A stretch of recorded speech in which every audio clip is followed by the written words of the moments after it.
Un visage à demi caché sous un large chapeau noir couvert de dentelle sombre. On ne distingue que la partie inférieure d'une figure svelte, docilement inclinée en avant. Les yeux sont éclipsés par l'imposante coiffe.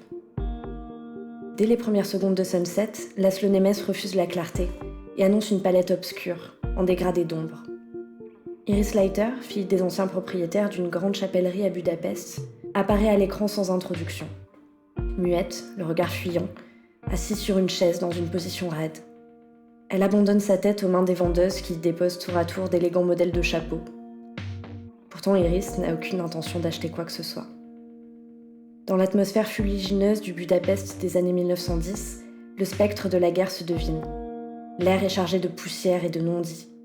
La caméra suit inlassablement la nuque fragile de la jeune femme à travers les rues brumeuses de la ville. Iris tente désespérément de suivre les traces invisibles du fantôme de son passé, sans parvenir à le rattraper. Nous nous perdons avec elle, déboussolés dans cette nuit épaisse où l'on entend le grondement sourd de la Révolution. La délicatesse de la broderie opaline des robes et les bouquets de plumes extravagants qui couronnent les chapeaux ne sont que de vains artifices. Ils ne sauraient cacher la fragilité d'une société de cour au bord du précipice. Iris incarne le renversement d'un monde. Entre rêves de noblesse et appel aux armes, Laszlo Nemes nous entraîne dans l'univers confus de l'avant-guerre et nous laisse nous étouffer dans l'incendie de l'Empire austro-hongrois.